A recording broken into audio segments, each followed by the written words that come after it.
إن الحمد لله نحمده ونستعينه ونستغفره ونعوذ بالله من شرور أنفسنا ومن سيئات أعمالنا من يهده الله فلا مضل له ومن يضلله فلا هادي له وأشهد أن لا إله إلا الله وحده لا شريك له وأشهد أن محمدا عبده ورسوله أما بعد فأعوذ بالله من الشيطان الرجيم بسم الله الرحمن الرحيم والسماء ذات البروج واليوم الموعود وشاهد ومشهود قتل أصحاب الأخدود النار ذات الوقود إذ هم عليها قعود وهم على ما يفعلون بالمؤمنين شهود وما نقموا منهم إلا أن يؤمنوا بالله العزيز الحميد الذي له ملك السماوات والأرض والله على كل شيء شهيد إن الذين فتنوا المؤمنين والمؤمنات ثم لم يتوبوا فلهم عذاب جهنم ولهم عذاب الحريق إن الذين آمنوا وعملوا الصالحات لهم جنات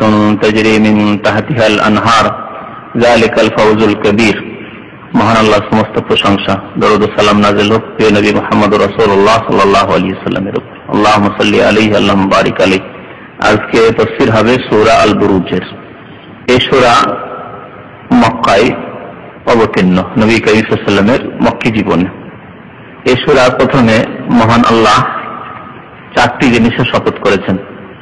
আকাশের শপথ করেছেন এবং প্রতিশ্রুত দিবসের ওয়াল ইয়াউমিল মাউদ দ্বিতীয় শপথ, আর তৃতীয় শপথ শাহেদের, চতুর্থ শপথ মাশহুদ। এই চারটি জিনিসের শপথ করেছেন, যার তাফসীর এখনই করব ইনশাআল্লাহ। এই সূরার বিষয়বস্তু হচ্ছে যারা আল্লাহর দ্বীনের শত্রু এবং আল্লাহ সত্য দিনকে যারা গ্রহণ করেছে তাদের উপর যারা জুলম অত্যাচার করে তাদের ধ্বংসের কথা উল্লেখ করে আল্লাহ শপথ করেছেন যে তারা ধ্বংস হবে, তারা অভিশপ্ত। তারপরে একটি ঘটনার দিকে ইঙ্গিত করা হয়েছে যে ঘটনাটি প্রাচীন যুগে নবী করিম সাল্লাল্লাহু আলাইহি সাল্লামের আবির্ভাবের পূর্বে ঘটেছিল, যে একদল ইসলাম গ্রহণ করেছিল। তারা সেই যুগে যে আল্লাহর দিন ছিল সেই দিনের প্রতি তারা বিশ্বাস স্থাপন করেছিল, যার ফলে সেই যুগের যারা কাফের, আল্লাহর দিনের শত্রু এবং জালেম রাষ্ট্রনেতা, তারা আগুন জ্বালিয়েছিল একটি গর্ত খনন করে, আর সেই আগুনে নিক্ষেপ করেছিল সেই মুমিন মুসলিমদেরকে যারা ইসলাম গ্রহণ করেছিল, তাদেরকে, নারী পুরুষ তাদের পরিবার পরিজন সহ। আল্লাহ রাব্বুল আলামিন তাদের যখন নিক্ষেপ করা হয়েছিল কাফেরদের পক্ষ থেকে, তখন তাদের আগুনে পৌঁছার পূর্বে আল্লাহ রাব্বুল আলামিন তাদের রূহগুলি, আত্মাগুলি কবজ করে নিয়েছিলেন। মানুষের আগুনে পৌঁছার পূর্বে যদি আত্মা কবজ হয়ে যায় তাহলে আর কষ্ট অনুভব করে না, দেহই জ্বলল। তো আল্লাহ এভাবে মুমিনদেরকে এই আগুনের কষ্ট থেকে আল্লাহ মুক্তি দান করেছিলেন, যে আগুনে তাদেরকে নিক্ষেপ করা হয়েছিল। পক্ষান্তরে সেই আগুনের লেলিহান চারিদিকে ছড়িয়ে পড়েছিল, সেই এলাকায় অঞ্চলে ছড়িয়ে পড়েছিল, এমন ভাবে ছড়িয়ে পড়েছিল যে যাতে সেই এলাকার ঘর বাড়ি সব জ্বলে গিয়েছিল এবং তারা তামাশা দেখছিল। নেতৃস্থানীয়রা, সেই কাফের নেতারা যারা এই আগুনের গর্তের পাশে বসে পরিদর্শন করছিল এই জুলম অত্যাচার যাতে মুমিন মুসলিমকে জ্বালানো হচ্ছিল, তারা সেই লেলিহানে নিমজ্জিত হলো। আগুন তাদেরকে জ্বালিয়ে সবকে শেষ করে দিয়েছিল। তো তারা ধ্বংস হয়েছিল, যে আগুন তৈরি করেছিল মুমিনদের জন্য, সেই আগুনে তারা জ্বলে ধ্বংস হয়েছিল। এদিকে ইঙ্গিত করা হয়েছে। তারপরে বলা হয়েছে আল্লাহ রাব্বুল আলামিনের পক্ষ থেকে একটি মূলনীতি, যে যারা মুমিনদেরকে অন্যায়ভাবে, যারা আল্লাহর প্রতি বিশ্বাসী, পরকালে বিশ্বাসী, যারা রাসূলে বিশ্বাসী, আল কোরআনে বিশ্বাসী মুমিন মুসলিম, তাদের জুলম অত্যাচার করবে শুধু এই জন্য যে সে মুসলিম, আর কোনো অন্যায় নেই। সে চোর নয়, সে ডাকাত নয়, সে কারো উপর অত্যাচার করেনি, সে কাউকে খুন করেনি, খুনি নয় যে তাকে তার প্রতিশোধ নেওয়া হচ্ছে, বরং শুধু মুমিন মুসলিম হওয়ার কারণে তাদের জুলম অত্যাচার করলো, তাদের জন্য ইহকাল পরকালে কঠোর শাস্তি রয়েছে। এ কথা আল্লাহ রাব্বুল আলামিন উল্লেখ করেছেন। তারপরে মুমিনদের সাফল্যের কথা উল্লেখ করেছেন, যে মুমিনরা ইহকাল পরকালে সফল কাম হবে এবং সবচেয়ে বড় সাফল্য হচ্ছে ইমানদার এবং সৎ আমলকারীদের জন্য, যাদের জন্য জান্নাত রয়েছে এবং জান্নাতের নিয়ামত রয়েছে। তারপর আল্লাহ রাব্বুল আলামিন শেষখানে কোরআনে কারীমের কথা বলেছেন, যে কোরআনে কারীম আল্লাহ নাযিল করেছেন এবং কোরআন মাজিদ নাজিল হওয়ার পূর্বে লৌহে মাহফুজে সুরক্ষিত ফলক, যে 7 আকাশের উপর লৌহে মাহফুজে আল্লাহর নিকট রয়েছে, সেখান থেকে নেমে আসছে।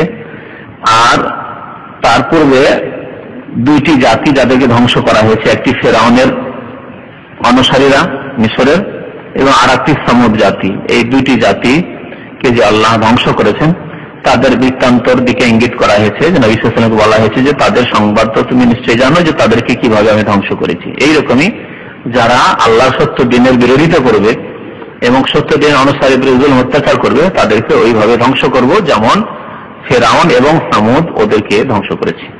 তো আল্লাহ রাব্বুল আলামিন ইরশাদ করেছেন, ওয়াস-সামাই যাতিল বুরুজ ওয়াল ইয়াউমিল মাউউদ ওয়া শাহিদিন ওয়া মাশহুদ। শপথ এমন আকাশের যা বুরুজ বিশিষ্ট। এই বুরুজের তাফসীর কি? বুরুজ হচ্ছে বুর্জের বহুবচন। বুর্জ আজকাল ব্যবহার করা হচ্ছে, বুর্জ টাওয়ারকে বুর্জ বলা হচ্ছে। দাম্মাম টাওয়ারে গিয়ে দেখবেন পড়ে লেখা আছে বুর্জুদ দাম্মাম, লেখা আছে না? সিলভার টাওয়ার দেখেছেন? সিলভার টাওয়ার না? খবরে কি লেখা আছে? আল বুরুজুল ফিদ্দি। ফিদ্দাতুন মানে চাঁদি, সিলভার। তো এই ফিদ্দাতুন থেকে ফিদ্দি, আল বুরুজুল ফিদ্দি। তো বুর্জ মানে টাওয়ার। পুরোনো যুগে বুর্জ বলা হতো উচ্চ উচ্চ প্রাসাদকে, বড় বড় বিল্ডিং, উচ্চ উচ্চ প্রাসাদ কে বুর্জ বলা হতো। তাহলে এটি হচ্ছে আসল অর্থ বুর্জের। আর এই বাহ্যিক তাফসীরেও কিছু তাফসীর কারগণ করেছেন, এমন আকাশ যে আকাশে অনেক বড় বড় প্রাসাদ রয়েছে, সে আকাশের শপথ। ওই আকাশের শপথ বা এমন আকাশের শপথ যে আকাশ হচ্ছে বড় বড় প্রাসাদ বিশিষ্ট। বুরুজ যেহেতু বহুবচন, জামা ব্যবহার করা হয়েছে। তাহলে এসব প্রাসাদ কিসের রয়েছে?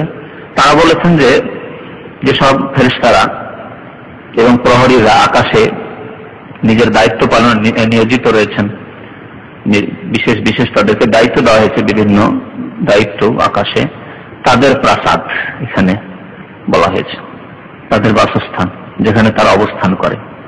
একটি তাফসীর কিছু তাফসীর কারগণ করেছেন। আর অধিকাংশ তাফসীর কারগণ তাফসীর করেছেন বুরুজ অর্থাৎ তারকা, গ্রহ, নক্ষত্র, গ্রহ এবং নক্ষত্র। এটি হচ্ছে অধিকাংশ তাফসীর কারগণের মত, যে বুরুজ জামা বহুবচন আর বুর্জ মানে নক্ষত্র বা গ্রহ। তো গ্রহ নক্ষত্র বিশিষ্ট আকাশের বা গ্রহ নক্ষত্র দ্বারা শোভিত আকাশের, যেহেতু গ্রহ নক্ষত্র দিয়ে আল্লাহ রাব্বুল আলামিন সুসজ্জিত করেছেন আকাশকে। ওয়ালাকাদ যায়্যানা সামা'আদ দুনিয়া বিমাসাবিহা, সূরা মুলকে আল্লাহ বলেছেন যে আমি প্রথম আকাশকে কি করেছি? মাসাবি দ্বারা, অর্থাৎ গ্রহ নক্ষত্র দিয়ে আমি সুশোভিত করেছি, সুসজ্জিত করেছি। তো তাহলে কসমের অর্থ কি হবে এই শপথের? ওয়াস-সামা'i যাতিল বুরুজ, এমন আকাশের শপথ যা গ্রহ নক্ষত্র দ্বারা সুশোভিত। ওয়াল ইয়াউমিল মাউউদ, দ্বিতীয় শপথ। ইয়াউম মানে দিন, দিবস, আর মাউউদ মানে যার ওয়াদা করা হয়েছে, প্রতিশ্রুতি দেওয়া হয়েছে, মানে প্রতিশ্রুত। ওয়াল ইয়াউমিল মাউউদ, আর শপথ করি, আল্লাহ বলছেন, আর শপথ করি কিসের? প্রতিশ্রুত দিবসের। প্রতিশ্রুত দিবস কি? যে দিনের প্রতিশ্রুতি দেওয়া হয়েছে একদিন আসবেই আসবে, সেই দিন। কোন দিনের কথা বলা হয়েছে? কিয়ামতের দিবস, বিচার দিবস। পৃথিবী স্থায়ী নয়, একদিন ধ্বংস হয়ে যাবে সবকিছু, যা কিছু পৃথিবীতে আছে।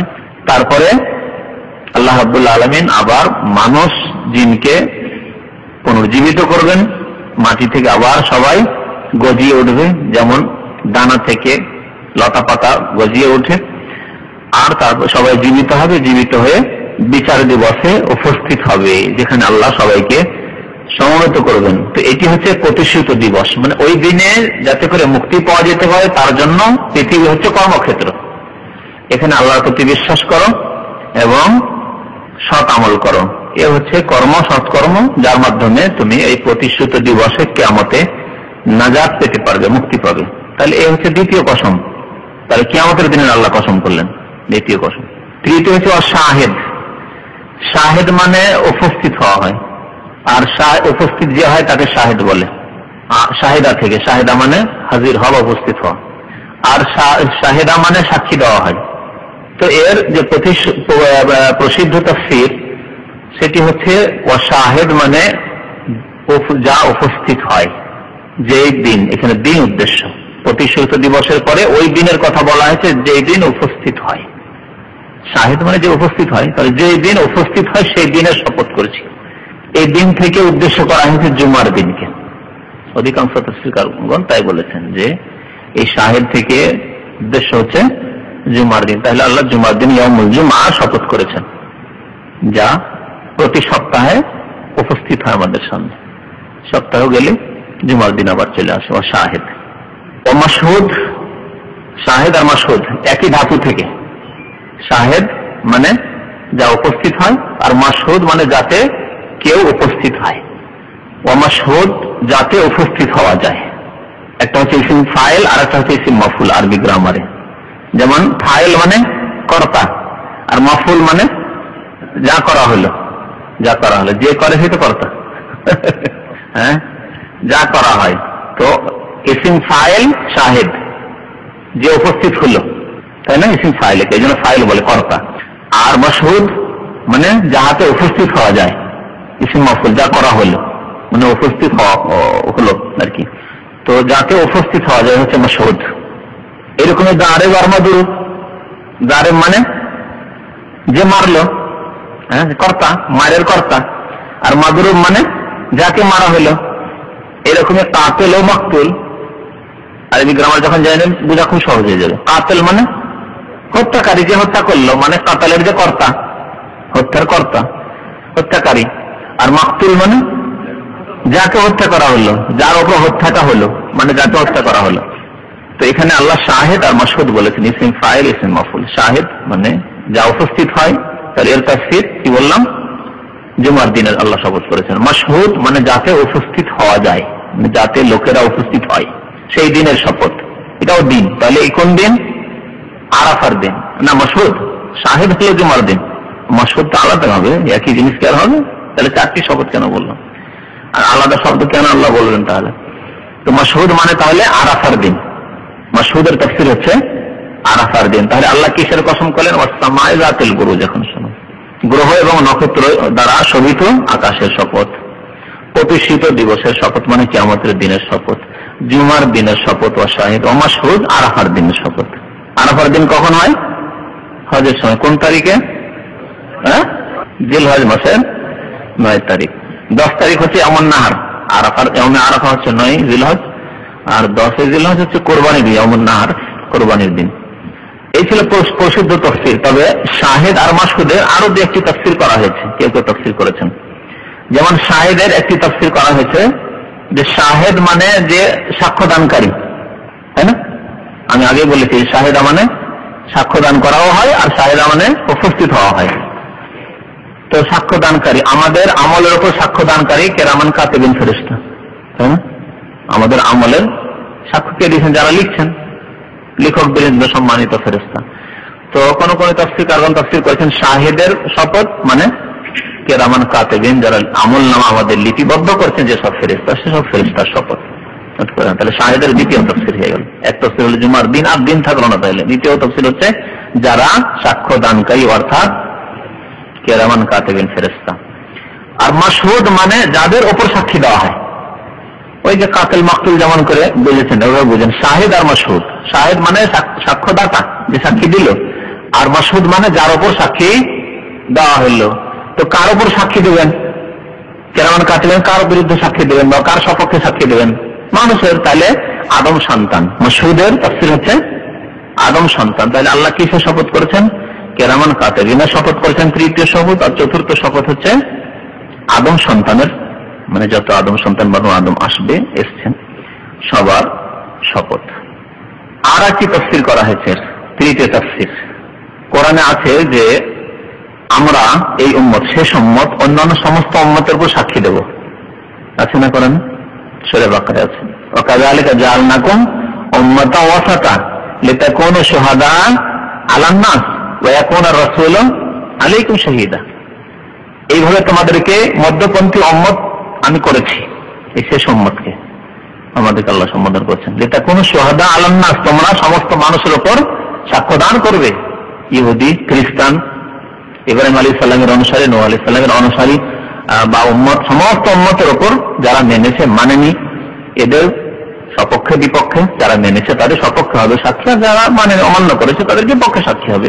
তোমরা সাক্ষ্য দান করবে যে নূহ আলাইহিস সালাম এসেছিলেন, 950 বছর হিদায়াত করেছিলেন। ইব্রাহিম আলাইহিস সালাম এসেছিলেন, নমরুদের কাছে গিয়েছিলেন, মুসা এসেছিলেন, ফেরাউনের কাছে গিয়েছিলেন, হ্যাঁ, ঈসা আলাইহিস সালাম এসেছিলেন। ইহুদিরা শত্রুতা করেছিল, তাকে মারার জন্য তারা বদ্ধপরিকর হয়েছিল, এমনকি তাদের বিশ্বাসে মেরেই দিয়েছে আমরা ঈসাকে, অথচ আল্লাহ তাকে উঠিয়ে নিয়েছেন ইত্যাদি। আমরা এইসব সাক্ষী দেবো কিসের ভিত্তিতে? যে আমাদের কাছে অকাট্য জ্ঞান রয়েছে কোরআনের ভিত্তিতে, যে আল্লাহ এইসব কথা কোরআনে উল্লেখ করেছেন। কোন সোহাদা আলান নাস, তোমার মানুষের উপর সাক্ষ্য দান করে। কোন রাসূল আলাইকুম শাহিদা, আর আমাদের রাসূল আমাদের ক্ষেত্রে সাক্ষী দেবেন যে আল্লাহ এদের কাছে আমি দিন পৌঁছে দিয়েছিলাম, এই শেষ উম্মতের কাছে দিনকে পূর্ণাঙ্গ রূপে আমি পৌঁছে দিয়েছি। মানেনি, তার হিসাব নিকাশ তোমার কাছে, মেনেছে, আল্লাহ তাদেরকে তুমি মুক্তি দান করো। তো শেষ উম্মত সে কবুল করুক আর না। শেষ উম্মত অর্থ এই না যে শুধু যারা মুসলিম, শেষ উম্মত মানে নবী সাল্লাল্লাহু আলাইহি ওয়াসাল্লামের পরে যারা পৃথিবীতে এসেছে। কিন্তু উম্মত দুই প্রকার, এটা জানেন না? জানেন না? উম্মত দুই প্রকার, কিন্তু উম্মত দুই প্রকার। এক হচ্ছে উম্মতে দাওয়াত, আর আরেক উম্মত হচ্ছে উম্মতে ইজাবাত। মনে রাখবেন, এই জন্য উম্মত মানে শুধু মুসলিমরা নয়, বরং অমুসলিম উম্মত, কিন্তু ওরা অন্য ভাগের উম্মত। এক উম্মতে ইজাবাত, আজাবা মানে জবাব দেওয়া বা কবুল করা। তো যারা আল্লাহর দিনকে কবুল করে নিয়েছে, মুহাম্মদ রাসূলুল্লাহকে রাসূল বলে মেনে নিয়েছে, ঈমান নিয়ে এসেছে, কোরআনের প্রতি ঈমান নিয়ে এসেছে, আল্লাহ পরকালের প্রতি বিশ্বাস স্থাপন করে, এরা হচ্ছে উম্মতে ইজাবাত, মানে এমন উম্মত যে উম্মত কবুল করে নিয়েছে দিনকে। আমরা উম্মতে ইজাবাত, আমরা আল্লাহর ডাকে, রাসূলের ডাকে সাড়া দিয়েছি, লব্বাইক বলেছি, আলহামদুলিল্লাহ, বলুন আলহামদুলিল্লাহ। আর আরেকটি উম্মত যারা অমুসলিম বর্তমান, সে ইহুদি হোক, খ্রিস্টান হোক, বৌদ্ধ হোক, হিন্দু হোক, জৈন হোক, শিখ হোক, যারা আল্লাহর দিন গ্রহণ করেনি, কিন্তু মুহাম্মদ রাসূলুল্লাহর আবির্ভাবের নবুয়ত প্রাপ্তির পরে তারা এসেছে, কুফরি অবস্থায় মরে গেছে অথবা এখন কুফরি অবস্থায় আছে, বেঁচে আছে যারা, এরা হচ্ছে উম্মতে দাওয়াত। এই উম্মত যাদের কাছে দাওয়াত পৌঁছে গেছে, অথবা আমাদেরকে পৌঁছাতে হবে। এক তো পৌঁছে গেছে, আর এই উম্মতের যারা উম্মতে ইজাবা আমরা কবুল করেছি, তাদের দায়িত্ব হচ্ছে যে অমুসলিমদের কাছে ইসলামের দাওয়াত, কোরআনের দাওয়াত পৌঁছাতে হবে। এটি দায়িত্ব আমাদের, দায়িত্ব নয়? আল্লাহ বলেননি যে তোমরা খায়রা উম্মাহ, উত্তম জাতি কেন? তা'মুরুনা বিল মারুফ ওয়া তানহাউনা আনিল মুনকার। তাহলে এটি দায়িত্ব, এই জন্য উম্মতে দাওয়াত বলা হয়েছে। মানে এমন একটি জাতি তারা, উম্মাত মানে জাতি, যে সম্প্রদায়, যে তাদের কাছে ইসলামের দাওয়াত পৌঁছাতে হবে।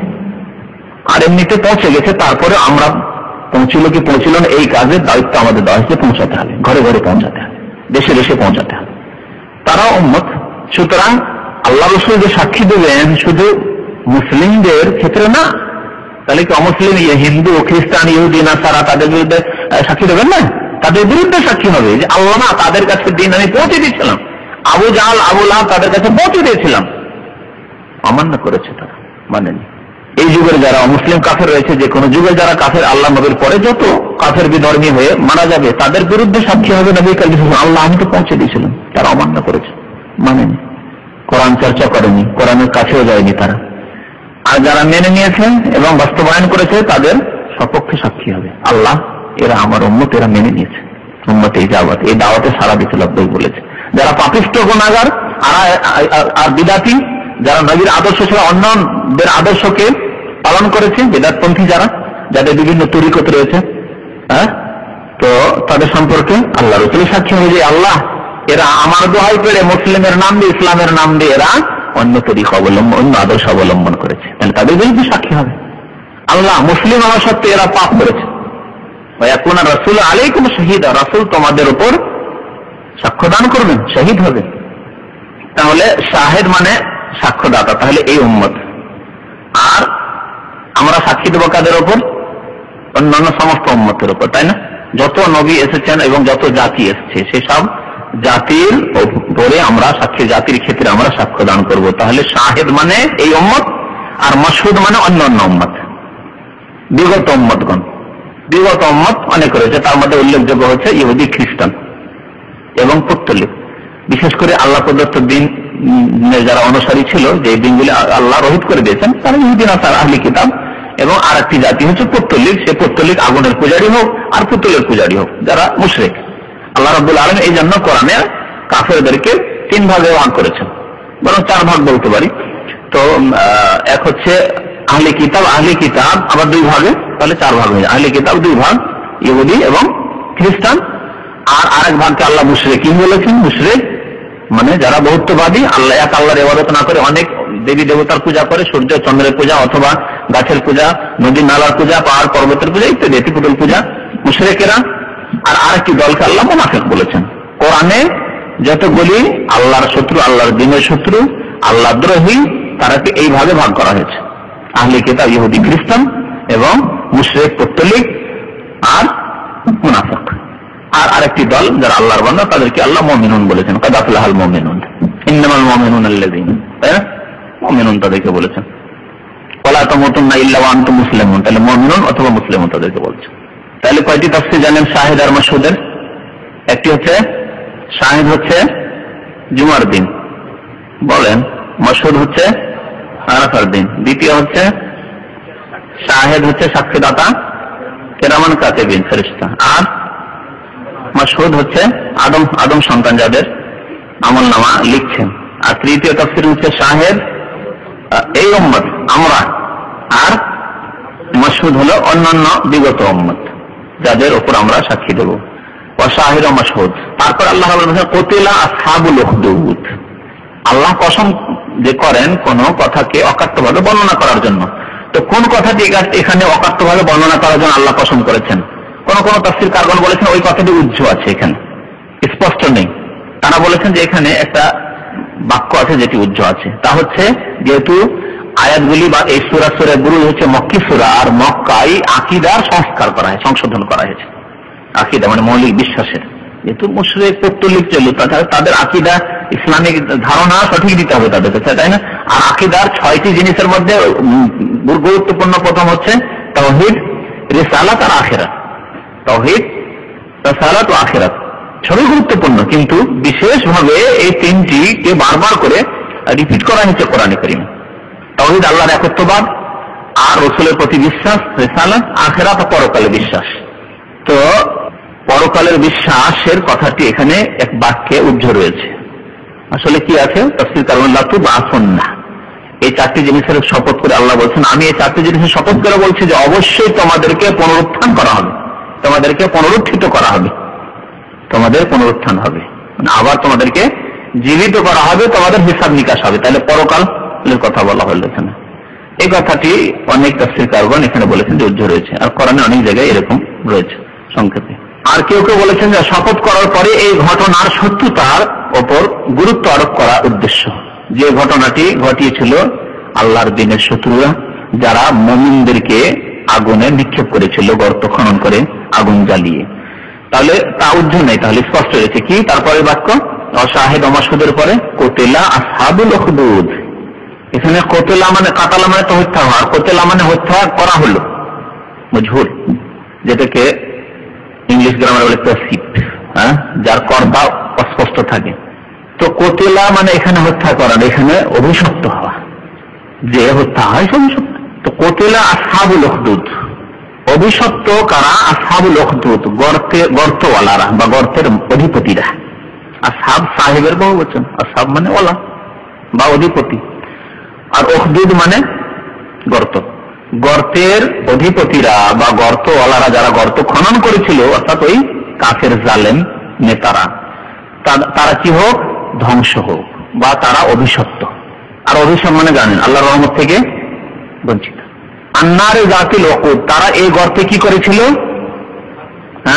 অনেক ইন্ধন বিশিষ্ট আগুন তারা জ্বালিয়েছিল, অগ্নি সংযোগকারী ছিল তারা।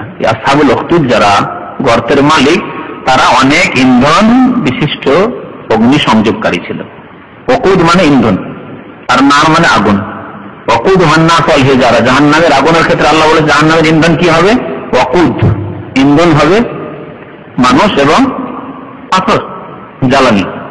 ইযহুম আলাইহা কউদ, এরা কেন ধ্বংস হোক, কি চরম অন্যায় করেছে তা আল্লাহ বর্ণনা করেছেন। ইযহুম আলাইহা কউদ, ওই সময় তারা তার কিনারায়, ওই গর্তের কিনারায়, যে গর্তে আগুন জ্বালিয়েছিল, তারা অবস্থান করেছিল, বসেছিল। কউদ, কাদা মানে বসা, জালাসা কাদা মানে বসা, জালাসা মানে বসা, আর কাদা মানে বসা, কাদা কউদ বহুবচন। যখন তারা আলাইহা, ওর কিনারায়, কিসের কিনারায়? ওই গর্তের কিনারা, ওই গর্তের কিনারায় তারা বসেছিল, বিরাজমান ছিল।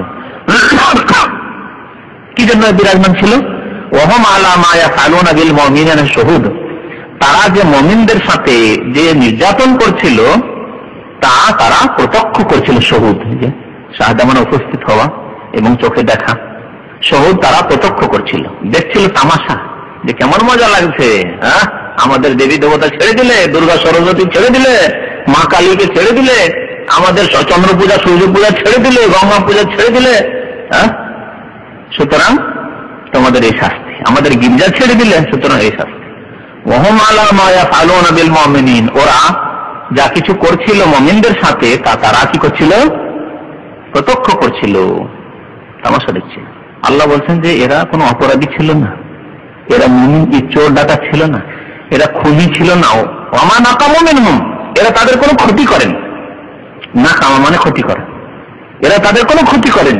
তাহলে কি করেছিল তারা? কেন এদেরকে জ্বালালো আগুনে? ইল্লা আন ইউমিনু বিল্লাহিল আজিজিল হামিদ, তবে তারা কি করেছিল? ঈমান নিয়ে এসেছিল, বিশ্বাস স্থাপন করেছিল এক আল্লাহর প্রতি, বিল্লাহ, এক আল্লাহর প্রতি, যিনি কে?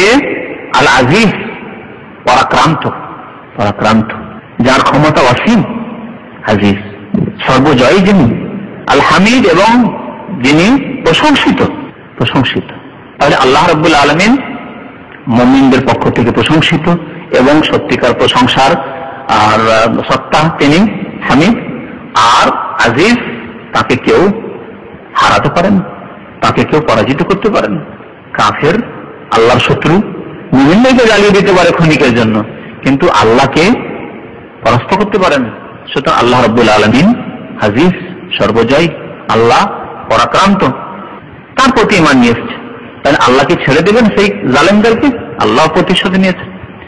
আল্লাযী লাহু মুলকুস সামাওয়াতি ওয়াল আরদ, সেই আল্লাহ যিনি আজিজ, যিনি হামিদ, যিনি প্রশংসিত, এবং যিনি মানুষ, পৃথিবীর যে রাজা, সে অসহায় রাজা, তারপরে জমিনের কিছু অংশে, আর সেখানে কত লোকের চাপের মুখে আছে, যে কত লোকের চাপের মুখে এসে তাকে সারেন্ডার করতে হচ্ছে, নতি স্বীকার করতে হচ্ছে, হার মেনে নিতে হচ্ছে, নিজের কথাকে প্রত্যাহার করতে হচ্ছে, নিজের ইচ্ছার বিরুদ্ধে কাজ করতে হচ্ছে, হয় না? প্রত্যেক রাজা যা ইচ্ছা তাই করতে পারবে কি? পারে না। আল্লাহ রাব্বুল আলামিন আজিজ, মহাপরাক্রান্ত, হামিদ, প্রশংসিত, তিনি যা ইচ্ছা তিনি তাই করেন। ওমা তাশাউনা ইল্লা ইনশা আল্লাহ রাব্বুল আলামিন ফাআলুন লিমা ইউরিদ, আগে আয়াত আসছে, আল্লাহ যা ইচ্ছা তাই করেন। ফাআল, তিনি করে ফেলেন, লিমা ইউরিদ, যা ইচ্ছা করেন। কেউ বাধা দিতে পারে? ইচ্ছার বিরুদ্ধে তাকে করতে হয় না, যা ইচ্ছা তাই তিনি করেন। কিন্তু মানুষ যতই শক্তিশালী হয়ে যাক না কেন, ক্ষমতা পেয়ে যাক না কেন, ইচ্ছার বিরুদ্ধে করতে হয়। ফেরাউন যদি নিজের ইচ্ছা মোতাবেক কাজ করতে পারত তো মূসাকে ছাড়তো। জাদুকরদেরকে হাত পা কেটে নিয়ে সুলিতে চড়িয়ে হত্যা করেছিল, মূসাকে পেরেছিল কি? জি, পারেন। আল্লাহু আলা কুল্লি শাইইন শাহীদ, এবং আল্লাহ রাব্বুল আলামিন প্রত্যেক জিনিস প্রত্যক্ষ করছেন, সবকিছু প্রত্যক্ষ করছেন। আল্লাহ এই দৃশ্য দেখছিলেন যে নিরীহ মানুষ মুমিন মুসলিম হয়েছে, এক আল্লাহর প্রতি ঈমান নিয়ে এসেছে, পরকালের প্রতি ঈমান নিয়ে এসেছে, সেই জন্য এদের উপর নির্যাতন, এদের উপর জুলম, অত্যাচার, আল্লাহ সবকিছুই প্রত্যক্ষ করেন। আল্লাহু আলা কুল্লি শাইইন শাহীদ, আল্লাহ প্রত্যেক জিনিস প্রত্যক্ষকারী। তারপর আল্লাহ রাব্বুল আলামিন এই জালেমদের পরিণামের কথা বলছেন। তারপরে সাথে সাথে আল্লাহ তওবার সুযোগও দিচ্ছেন। এত বড় জুলম, আগুনে জ্বালিয়ে দিল মুমিনদেরকে, কত বড় অন্যায় করলো, কোনো অপরাধ করেনি তারা, তারপরেও আল্লাহকে চান্স দিচ্ছেন যে এখনো যদি তওবা করে নাও তো মুক্তি পেয়ে যাবে। আল্লাহ কত রহমান, কত রহিম, চিন্তা করেন। সুম্মা লাম ইয়াতুবু, আল্লাহ বলছেন, দেখেন কি বলছেন, ইন্নাল্লাযীনা ফাতানুল মুমিনিনা ওয়াল মুমিনাত, নিশ্চয়ই যারা নিপীড়ন করলো মুমিনদের, মুমিন পুরুষের উপর, ওয়াল মুমিনাত, মুমিন নারীদের উপর, মুমিন নারী পুরুষের উপর যারা জুলম অত্যাচার করলো, সুম্মা লাম ইয়াতুবু, অতঃপর তওবা করলো না, প্রত্যাবর্তন করলো না, ওই অবস্থায় মরে গেল, ওই জুলম অত্যাচার করতে করতে মরে গেল। তওবা করলে কি করতে হবে? তাহলে তাকেও কলমা পড়ে মুসলিম মুমিন হয়ে যেতে হবে। সুম্মা লাম ইয়াতুবু, তাহলে সুম্মা লাম ইয়াতুবু বলে আল্লাহ লাস্ট একটা চান্স দিচ্ছেন, যা চরম অন্যায় করেছো, আমার মুমিন বান্দাদেরকে জবাই করেছো, মুমিন বান্দাদেরকে জ্বালিয়ে দিয়েছো, মুমিন বান্দাদের নির্যাতন করেছো, এখনো তওবার সুযোগ আছে। আল্লাহ এই সুযোগে অনেককে সুযোগ দিয়েছেন এবং তার সাথে তৌফিকও পেয়েছে তারা, যেমন খালিদ বিন ওয়ালিদ, আবু সুফিয়ান, এরা কি জুলুম করেনি? জুলুম করেছে, কিন্তু তওবা করে নিয়েছে, আল্লাহ মাফ করে দিয়েছে, ঠিক না?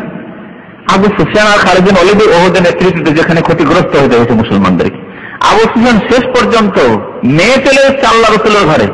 আবু সুফিয়ানের মেয়ের নাম কি ছিল বলতে পারেন? আবু সুফিয়ানের মেয়ে যে উম্মুল মুমিনিন আল্লাহ রসুলের বিবি উম্মে হাবিবা। উম্মে হাবিবা আল্লাহ রসুলের ঘরে, তারপর নবীকে বরদাস্ত করতে পারছেন না, দেখা বরদাস্ত করতে পারছেন। একবার লুকিয়ে লুকিয়ে মেয়েকে দেখতে এসছে, এখনো কলমা পড়েনি, ঘৃণা আছে এখনো কলমার উপর, না মুসলমান হবো না আমি, দেখতে এসছে। উম্মে হাবিবা রাদিয়াল্লাহু তাআলা নবী সাল্লাল্লাহু আলাইহি ওয়াসাল্লামের বিছানাটিকে গুটিয়ে রেখে দিলেন। আবু সুফিয়ান যখন এসছে, বাবা সম্মান করতে হবে কাফের হইলেও, কিন্তু বিছানাটিকে গুটিয়ে রেখে দিলেন। আবু সুফিয়ান বলছে যে বেটি, তুমি বিছানাটিকে উঠিয়ে এরকম রেখে দিলে, কি ব্যাপার? হয় বিছানা আমার যোগ্য মনে করলে না বিছানাকে, না আমাকে বিছানার যোগ্য মনে করলে না। দুটোর মধ্যে একটা নিশ্চয় যে বিছানাটি খারাপ, যদি খারাপ বিছানা থাকে, হঠাৎ একটা মেহমান আসলে আমরা কি তাড়াতাড়ি উঠিয়ে ভিতরে ঢুকিয়ে দেবো, তাতে তো বসতে দেবো না, ঠিক না? তো হয় বিছানাকে আমার যোগ্য মনে করলে না, না আমাকে বিছানার যোগ্য মনে করলে না। উম্মে হাবিবা রাদিয়াল্লাহু তাআলা আনহা, সবচেয়ে বড় সম্পর্ক ইমানের সম্পর্ক, ঠিক না বাবা? কিন্তু বাবার চাইতে বড় সম্পর্ক কার সাথে? আল্লাহর সাথে, আল্লাহ রসুলের সাথে। আল্লাহ রসুলের সাথে স্বামীর সম্পর্ক শুদ্ধ নয়, স্বামীর সাথে সাথে রেসালাতের সম্পর্ক, যে তিনি আল্লাহ রসুল। বললেন উম্মে হাবিবা রাদিয়াল্লাহু তাআলা আনহা, জিয়া আবি, হে আব্বা, ইন্নাকা কাফিরুন মুশরিক, তুমি কাফির, পত্তলিক, মুশরিক তুমি। ওয়া আন্না হাযা ফিরাশ রাসূলিল্লাহ সাল্লাল্লাহু আলাইহি ওয়াসাল্লাম, এটি হচ্ছে আল্লাহর পেয়ারা রসুলের বিছানা। সুতরাং আল্লাহ রসুলের বিছানায় মুশরিক বসবে, এটা আমি মেনে নিতে পারি না। আমার জন্য উচিত নয় যে মুশরিক, আল্লাহ মুশরিককে অপবিত্র বলেছে, ইন্নামাল মুশরিকুনা নাজাস। মুশরিক হচ্ছে অপবিত্র, তার অন্তর অপবিত্র, অন্তরে অনেক দেবী দেবতা ঢুকে আছে, গাছের পূজা, পাহাড় পূজা, সূর্য পূজা, চন্দ্র পূজা, আগুন পূজা সব ঢুকে আছে, লিঙ্গ পূজা ঢুকে আছে, গোবতার পূজা ঢুকে আছে। তোমাকে কি করে এই রাসূলুল্লাহর বিছানা বসতে দেবো? তা হতে পারে না।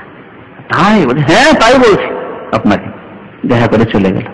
কিন্তু নবী করিম সাল্লাল্লাহু আলাইহি ওয়াসাল্লামের বিছানায় উম্মে হাবিবা রাদিয়াল্লাহু তাআলা বসতে গেলেন না। এই হচ্ছে ইমানের সম্পর্ক। তো আল্লাহ রাব্বুল আলামিন সুযোগ দিয়েছেন, বলছিলাম এই আবু সুফিয়ান পরে মুসলমান হয়েছে, খালিদ বিন ওয়ালিদ পরে মুসলমান হয়েছে, কিন্তু এই সুযোগ অনেকে গ্রহণ করেনি, অনেকেই গ্রহণ করেনি। সুযোগ আল্লাহ সুযোগ দিয়েছেন, জুলম অত্যাচার করেছে, মক্কাতে জুলম অত্যাচার করেছে, অনেক কাফের যারা কুফরি অবস্থায় মারা গেছে, বিভিন্ন যুদ্ধে মারা যাক বা নিজের বাড়িতে মারা যাক, কুফরি অবস্থায় মারা গেছে, নির্যাতন করে, জুলম অত্যাচার করে আল্লাহ রাসূল সাহাবায়ে কেরামদের উপর। তাদেরকে আল্লাহ তৌফিক দেননি, তারা তওবা করেনি, অথবা তওবা করলো না, তাহলে কি শাস্তি রয়েছে? ফালাহুম আযাবু জাহান্নাম, তাদের জন্য রয়েছে জাহান্নাম, নরকের আযাব, জাহান্নামের শাস্তি। ওয়ালাহুম আযাবুল হারিক, এবং তাদের জন্য দহন যন্ত্রণার শাস্তি রয়েছে, দহন যন্ত্রণার শাস্তি রয়েছে। হারিক, হারিক বুঝেন তো? আগুন লেগে যাওয়া, হারাকা মানে জ্বালিয়ে দেওয়া, হ্যাঁ জ্বলে যাওয়া, হারাকা মানে, আহরাকা মানে জ্বালিয়ে দেওয়া, হারাকা থেকে হারিক। আজকাল বলা হয় কোথাও আগুন লেগেছে, কি হারিক, হ্যাঁ আগুন লেগেছে। তো তাদের জন্য জাহান্নামের আযাব রয়েছে, আর দহন যন্ত্রণার আযাব, শাস্তি রয়েছে। ওয়ালাহুম আযাবুল হারিক, দুই আযাবের কথা বলেছেন। তাহলে দহন যন্ত্রণার আযাব, শাস্তি কি জাহান্নামের আযাব থেকে পৃথক নাকি? জাহান্নামে কিসের আযাব হবে? হ্যাঁ, জাহান্নামে অনেক রকমের আযাবের মধ্যে আসল আযাব হচ্ছে আগুনের আযাব। জাহান্নাম হচ্ছে আগুন আর আগুন, তাই না? এই জন্য জাহান্নামের একটি নামই হচ্ছে নার, জাহান্নামের নামই হচ্ছে নার, অনেক নামের মধ্যে একটি নাম হচ্ছে নার। তাহলে জাহান্নাম আগুন, আগুন, সে আগুন ছাড়া অনেক শাস্তি আছে। জাহান্নামে পর্বত রয়েছে, যে পর্বত থেকে নিক্ষেপ করা হবে, আযাব যাবে। জাহান্নামে আরো বিভিন্ন রকম আযাব হতে পারে, কিন্তু জাহান্নামে ফাঁসিতে ঝুলন্ত থাকবে, জাহান্নামে বিষ খাবে, যে বিষ খেয়ে আত্মহত্যা করেছে, যে যেভাবে আত্মহত্যা করেছে সে জাহান্নামে সেরকম শাস্তি হবে। জাহান্নামে যারা হারাম ধন সম্পদ রেখেছে অথবা যাকাত দেয়নি ধন সম্পদ রেখেছে, সেই সম্পদগুলিকে উত্তপ্ত করে আযাব দেওয়া হবে।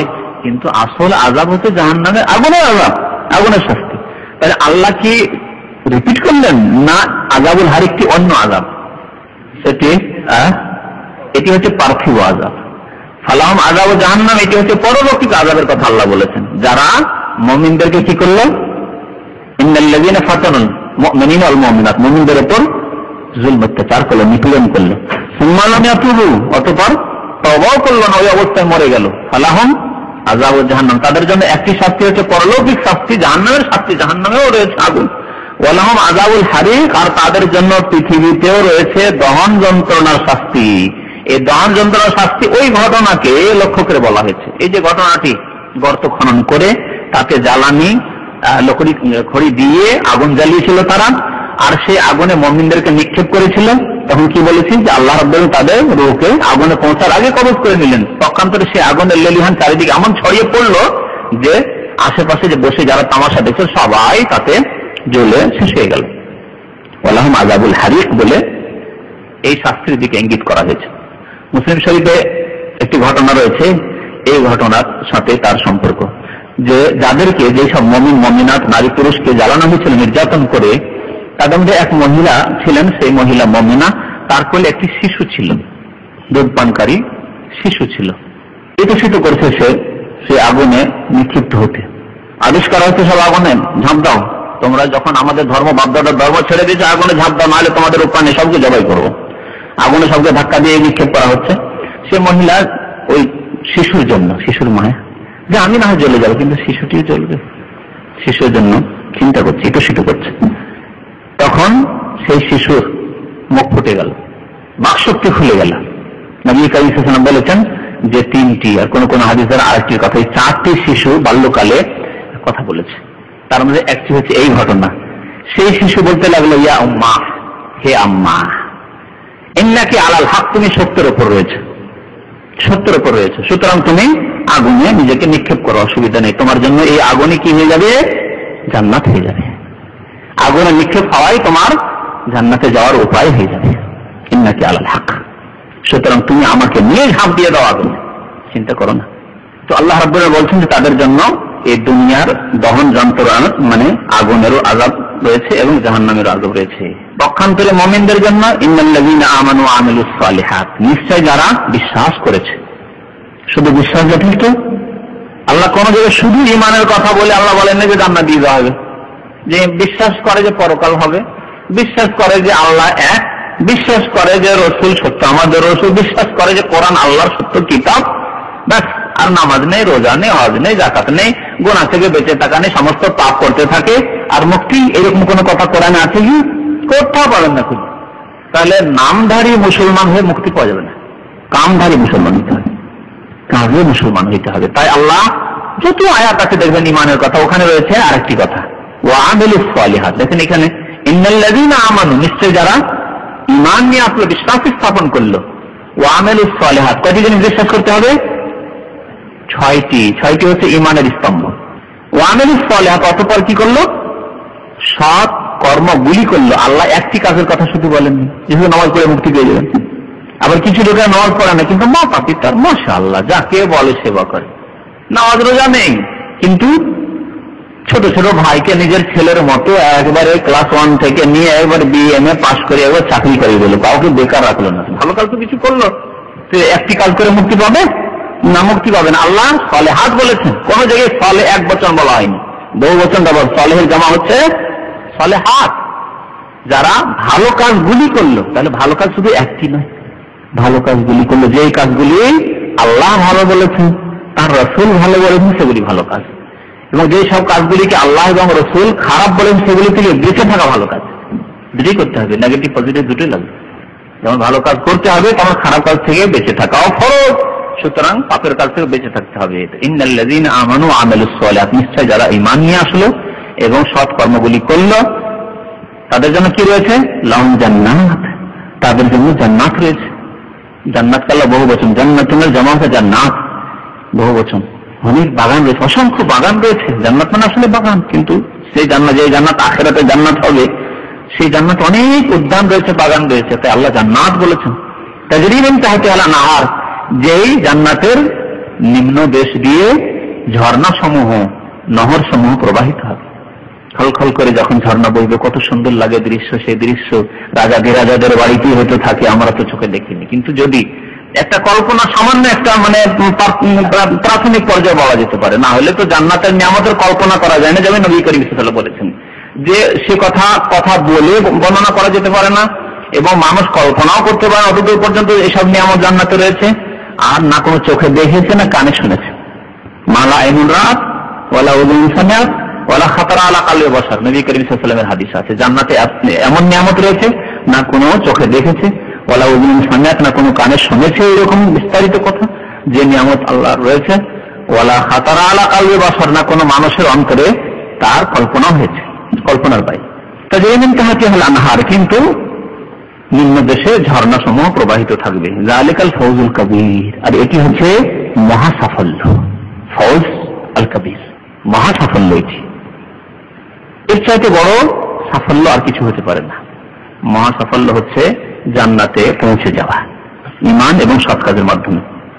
তারপর আল্লাহ রাব্বুল আলামিন বলছেন যে যেসব জালেম জুলুম করে, যেসব অত্যাচার করে সৎ লোকদের ওপর, তাদেরকে জেনে রাখা উচিত যে আল্লাহ হয়তো অবসর দেন, আল্লাহ ভুলে যান না।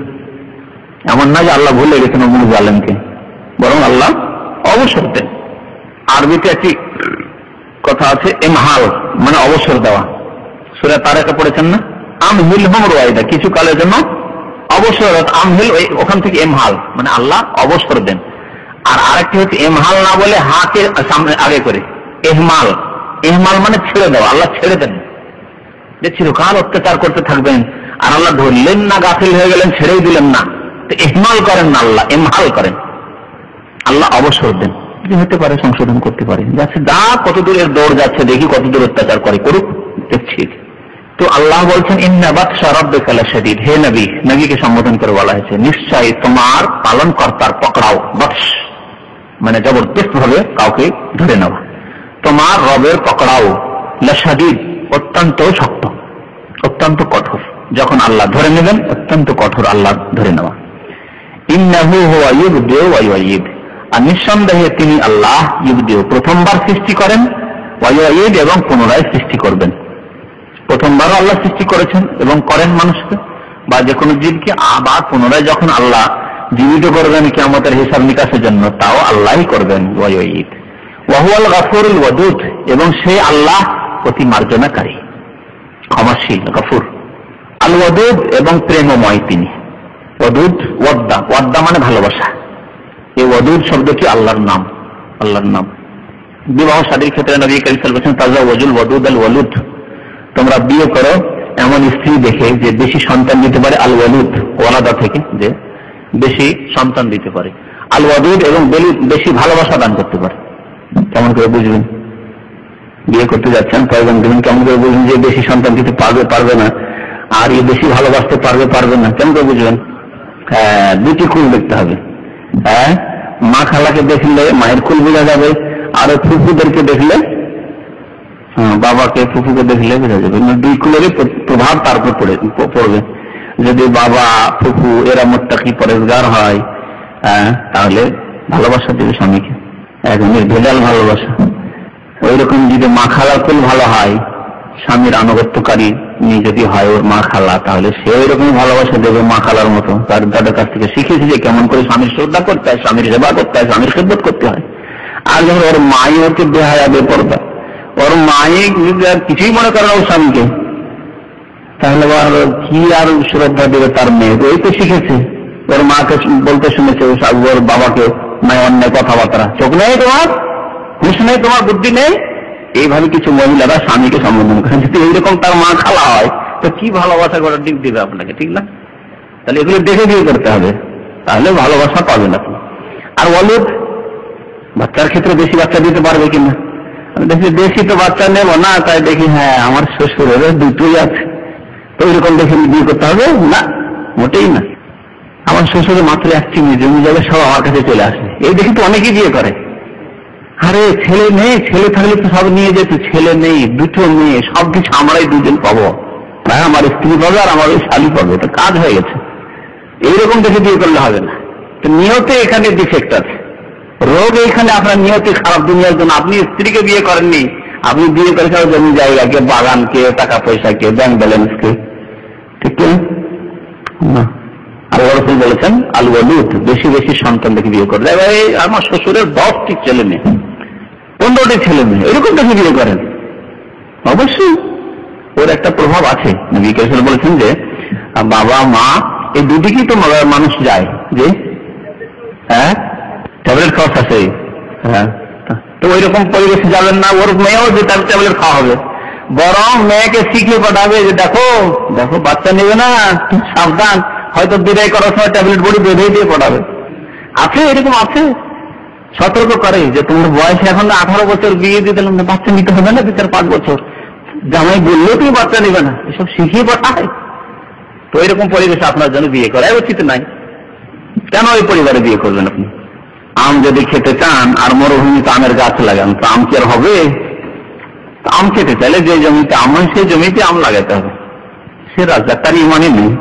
রাজ্জাক তো আল্লাহ, আল্লাহ রিজিক দাতা হচ্ছে আহারদাতা আল্লাহ। আহার ফয়সালা 7 আকাশের উপর থেকে হয়ে গেছে, আর সেই রিজিকই আসবে, সেই রিজিক আসবে, তার বেশি হবে না। সুতরাং সৎ পথে চলতে হবে। আপনার রিজিক যতটা আছে ততটা আসবেই আসবে, এবং কর্ম করতে বলেছেন, কর্ম করতে হবে, কর্মের মাধ্যমে রিজিক আসবে। ওয়াহুয়াল গফুরুল ওয়াদুদ, ওয়াদুদ মানে প্রেমময়। তাহলে আল্লাহ প্রেমময়, আল্লাহ ভালোবাসেন এবং আল্লাহকে আমরা ভালোবাসি, এই জন্য ওয়াদুদ। ওয়াদুদ যিনি আমাদেরকে অত্যন্ত ভালোবাসেন বান্দাদেরকে, এবং বান্দারাও সে আল্লাহকে ভালোবাসেন। যুল আরশিল মাজিদ, যিনি সম্মানিত আরশের অধিপতি। যুল, যু মানে ওয়ালা, মালিক। যুল আরশিল মাজিদ, মাজিদ মানে সম্মানিত। তো আরশ মানে আল্লাহর আরশ, যে এই আরশের উপর আল্লাহ সমাসীন রয়েছেন। ফাআলুল লিমা ইউরিদ, তিনি করেন লিমা ইউরিদ, যা ইচ্ছা করেন। আল্লাহ যা ইচ্ছা করেন সেই ইচ্ছায় কেউ বাধা সৃষ্টি করতে পারে না। আল্লাহ যদি বৃষ্টি দান করতে চান, কেউ বাধা দিতে পারে না। আল্লাহ যদি বৃষ্টি রোকে নেন, না দেন, তাহলে কেউ বৃষ্টি দেওয়াতে পারেন না। আল্লাহ রাব্বুল আলামিন কোন জাতিকে ধ্বংস করেন, কেউ মুক্তি দিতে পারেন না।